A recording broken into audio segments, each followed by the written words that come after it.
लिए हमें पूछना होगा शुक और सरी को। ब्रज के दो प्रमुख शुक पक्षी, एक कृष्ण के पक्ष से, एक श्रीमती राधिका के पक्ष से। कृष्ण तो कहेंगे नहीं, श्याम सुंदर, ये तो श्याम सुंदर का घर है।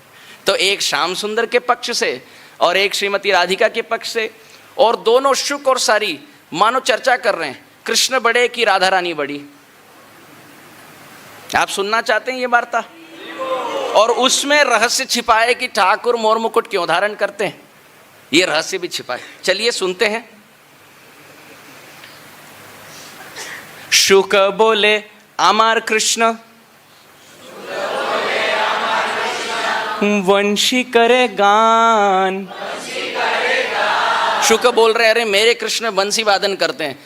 तो सारी कहती है एक मिनट क्या करते हैं वो बाद में, बाद की बात, वो क्यों करते हैं उसकी चर्चा करो।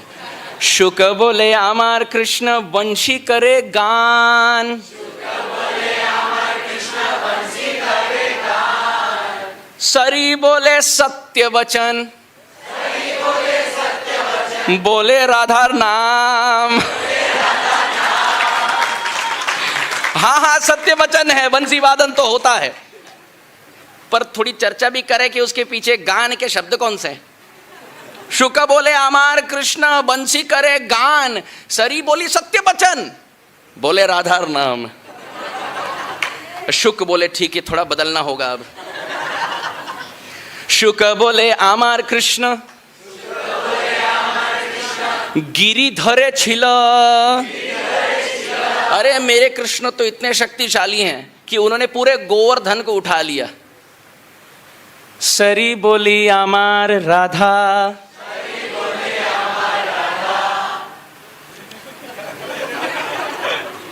शक्ति संचारिला। हाँ आपके ठाकुर गिरिराज तो हैं, गिरी को तो धारण किए, पर धारण करने के लिए धारणा शक्ति भी तो आवश्यक है। शुक बोले अमर कृष्ण गिरी धरे छिल, सरी बोली अमर राधा शक्ति संचारिला। शुक बोले अब पक्ष थोड़ा फिसल रहा है, चलिए। शुक बोले अमर कृष्ण चूड़ा बामे होइले। ये तो गलती हो गई ना, सामने से कह रहे हैं मेरे कृष्ण जो मोर मुकुट धारण करते हैं ना, बाएं दिशा की ओर झुकता है। शुक स्वयं कह रहे हैं, तो अब सरी मुस्कुराई। शुक बोले अमर कृष्ण चूड़ा बामे होइले, सरी बोले अमर राधार चरण स्पर्श पाइले।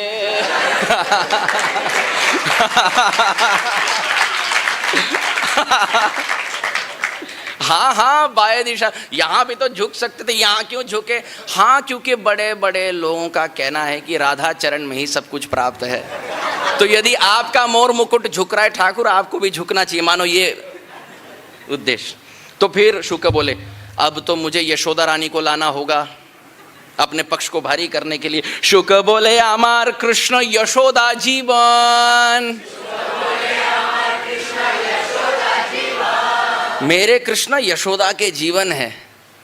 सारी बोली अमर राधा जीवनेर जीवन।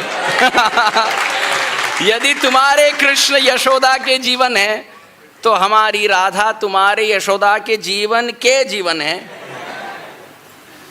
शुक बोले अमर कृष्ण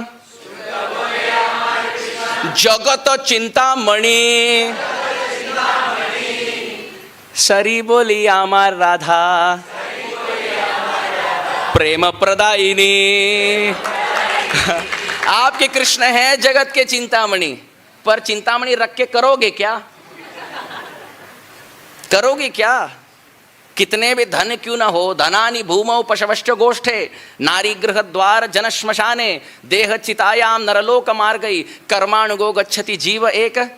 करोड़ों अरबों खरबों डॉलर बना लो, जब प्राण प्रयाण समय खाली करने का समय जब आया जीवनांत में, सब कुछ यहीं छूटेगा। तो चिंतामणि बनकर करोगे क्या? शुक बोले आमार कृष्ण जगत चिंतामणि, सरी बोली आमार राधा प्रेम प्रदायिनी, राधा रानी की। तो शुक बोले नहीं नहीं, एक मिनट, केवल चिंतामणि नहीं है हमारे ठाकुर जी। शुक बोले आमार कृष्ण जगतेरो गुरु, वसुदेव सुतम देवम कंसचाणूर मर्दनम, देवकी परमानंदम कृष्णम है जगत गुरु। इसमें तो कोई दो राय नहीं, जगत गुरु तो है ही, गीता तो दिए हैं। तो शुक बोले आमार कृष्ण जगतेरो गुरु। पर कोई भी इच्छा यदि पूर्ण करना हो, आपको कोई कल्प वृक्ष के नीचे खड़े रहकर वो यदि इच्छा करे तो उसकी पूर्ति हो गई। शुक बोले आमार कृष्ण जगतेरो गुरु, सरी बोली आमार राधा वांछा कल्पतरु। हाँ, हमारी राधा रानी ऐसी इच्छा पूर्ति करने वाली कल्प वृक्ष हैं, जिनके छाया में खड़े होकर तुम्हारे ठाकुर भी जगत गुरु बन गए।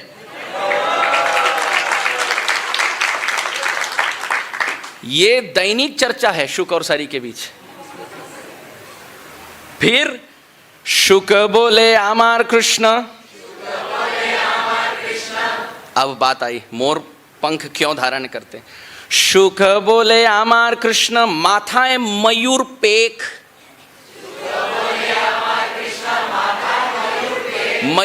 मयूर मानो पाख धारण किए हैं। तो शुक बोले आमार कृष्ण माथाए मयूर पेख, सरी बोली आमार राधा नाम ताथे लेख।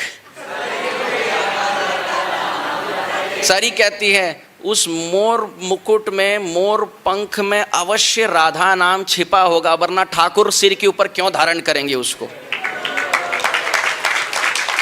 राधार नाम होते लेख, इसलिए आपके ठाकुर धारण किए मयूर पेख।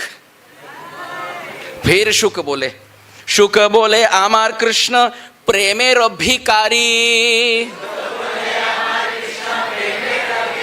यदि कोई भीख मांगे तो सामने से कोई दान देने वाला भी होना चाहिए। यदि कोई प्यासा बैठा हो और अगर पानी के लहर ना आए तुम्हें तृप्त करने के लिए, तो कैसा समंदर। तो शुक बोले आमार कृष्ण प्रेमेर भिकारी, सरी बोली आमार राधा प्रेमेर लहरी। हाँ, यदि तुम्हारे ठाकुर भीख मांगते हैं प्रेम की, तो उनकी कटोरी भरने वाली हमारी राधा रानी है, ऐसे सरी कह रही है। फिर अंतिम श्लोक, शुक बोले आमार कृष्ण जग तेरा प्राण, सरी बोली आमार राधा जीवन करे दान। आपके ठाकुर होंगे जगत के प्राण, पर वो प्राणदाता में प्राण संचार हुआ कहां से। सरी बोली आमार राधा जीवन करे दान। ये चर्चा सुन कौन रहे? श्री चैतन्य महाप्रभु। महाप्रभु वृंदावन में प्रवेश किए। शुक बोले हरि हरि, सरी बोले हरि हरि। शुक बोले शुक बोले हरि हरि, सारी बोले हरि हरि। शुक और सरी दोनों कह रहे हैं अरे हम पक्ष ले रहे हैं राधा रानी का, हम पक्ष ले रहे हैं कृष्ण का, पर राधा और कृष्ण दोनों मिलकर एक तनु में नीचे बैठकर देखो आस्वादन कर रहे हैं। तो फिर अंतिम श्लोक में शुक और सरी ने मानो एक समन्वय किया और कहे ठीक है, आपका और मेरा पक्ष एक ही है। शुक सारी दुई जनार, द्वंद्व गुच्छे गेलो। उन्होंने तर्क वितर्क बंद किया और किया क्या? श्री गौरांग प्रीतिर एक बार, हरि हरि बोलो। महाप्रभु के प्रीति के लिए उन्होंने कहा हम काहे के राधा राधा कृष्ण कृष्ण करें? यहाँ तो गोविंद के गो और राधिका के रा एक अंग में गौरांगा के रूप में विराजमान। और इनको संतोष नहीं होता यदि कृष्ण के पक्ष लेकर राधिका का विद्रोह करे या राधा रानी का पक्ष लेकर कृष्ण का विद्रोह करे। इनको तो आनंद होता है दोनों के प्रीति के लिए, दोनों के सेवा के लिए। कहे जोर से हरि हरि।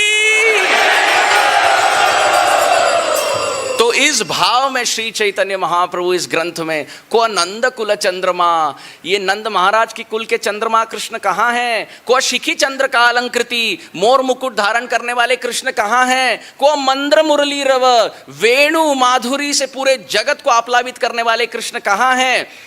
सुरेंद्र नील द्युति, नील कमल के समान फुलकित होने वाले कृष्ण कहाँ हैं? इंद्र नील मणि के समान प्रज्वलित शरीर कांति किनकी है, वो कृष्ण कहाँ हैं? को रास रस तांडवी, रसराज रास के एकमात्र नायक कृष्ण कहाँ हैं? महाप्रभु राधा रानी के भाव में कह रहे हैं, हे सखी जीव रक्षौषधि, मेरा प्राण निकल रहा है, औषधि रूपी कृष्ण कहाँ हैं? निधिर मम सुरितम, मेरे निकटतम प्राणनाथ कृष्ण कहाँ है? हे ब्रह्मा जी को बतहंत धिक विधि, हे विधि हे विधाता, तुम ये क्यों कर रहे हो? मुझे मेरे श्याम सुंदर से बिलक क्यों रख रहे हो? इस भाव के स्पष्टीकरण में कविराज गोस्वामी ने ये पूरा ग्रंथ जगत को भेंट दी। अंतिम श्लोक कविराज गोस्वामी पाद कहते हैं, चैतन्य लीला रत्नसार स्वरूपेर भंडार तेह ठैला रघुनाथेर कंठे। कविराज गोस्वामी पाद कहते हैं, स्वरूप दामोदर गोस्वामी ने महाप्रभु की लीलाओं को निकट से देखा और अपने ग्रंथ में लिखा, और इस रत्न चैतन्य लीला के रत्नों को रखा रघुनाथ के कंठ पर। और वो रघुनाथ दास गोस्वामी राधा कुंड आए और उन्होंने 3-3 घंटे गौर कथा की। कविराज गोस्वामी पाद कहते हैं, उनकी कथा में सुनकर जहाँ किछु जे सुनिलो, उनसे जो सुना मैं कुछ, तहाँ इह विस्तारिलो, जगत कइलो भेंट। इसको पूरे जगत को मैंने भेंट स्वरूप में दिया भक्तों के आस्वादन के लिए। मेरा इसमें कुछ निज योगदान नहीं। कविराज गोस्वामी लिखते हैं, जो रघुनाथ दास गोस्वामी के कंठ में स्वरूप दामोदर गोस्वामी ने रखा, उस अमूल्य रत्न को रघुनाथ दास गोस्वामी बांटे और उन्हीं के कथा का कोई अंश मैंने इस ग्रंथ में लिखा। हे भक्तगण, इस चैतन्य चरितामृत का क्या करे? श्रूयताम श्रूयताम नित्यम, गीयताम गीयताम मुदा,